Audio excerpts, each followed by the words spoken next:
Hi, this is Christy with Rough Life Dog Care, and welcome to this week's Toy Review Tuesday. Every week at Rough Life, we do a different enrichment activity with the dogs. And this past week, we worked on focus training, which I try to do one of the weeks a month. So our focus training is really meant for fun. So it's still enrichment for the dogs. It challenges their mind. It's something different and fun to do. And then on the flip side of that, it also helps reinforce and incorporate our daily manners, training and just the daily manners that we work on while we're here. So this past week we did touch. You may hear that referred to as target training or targeted training. Um, I just call it touch here.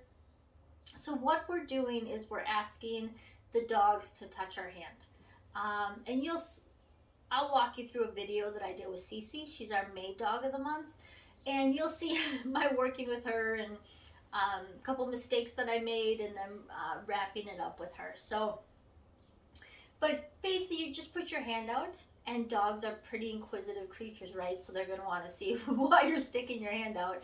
So they'll come and sniff your hand, touch your hand, and when they do that, you want to reward that. Whether most people's reward word is yes. So to yes and then to treat.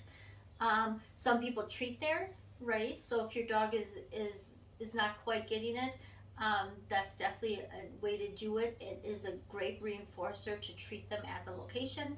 I don't always do that, but that is an option. So in addition to doing it for fun, and it is a fun game with your dogs. You can be across the yard or in the house or somewhere and yell touch, and then they should want to come and touch your hand to do that.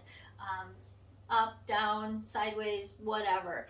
And in addition to that, it's also a good focus tool. So if maybe your dog is doing something, or heading in a direction or doing something that maybe you don't want them to do, and they may not have great recall with using come, you can use the touch, right? So if they're off doing something and you want to say, CC touch,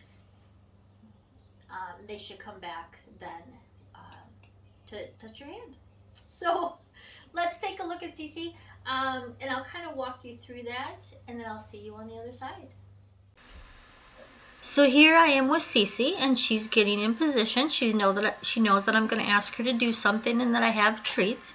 And she's real quick on the first one, and working through these, as you can see, with no verbal cues at all. So she understands the game and what I was asking her to do. But you will see that I move a little bit too fast, right? So I go out of my norm there. She wasn't fully clear with what I was wanting her to do. So I brought her back, and she came back again. And then I try again to push a little bit further. And you'll see that. So if your dog does that, that's okay. Just try to bring them back as much as you can.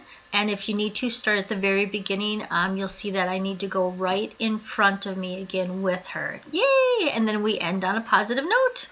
So that was Cece, and a little bit of work with her. And as you can see, I kind of started and then went a little bit too fast and then ended on a positive note. So if you have any questions about touch, it can really be used, like I said, as a fun game, as focus, but it can also be used as like the foundation for more tricks and activities and different agility things.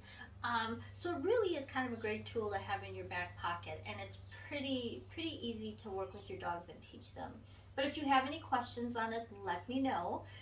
If there's any enrichment activities that you have ideas about or that you'd like to see reviewed, I'm always looking for new ones to check out.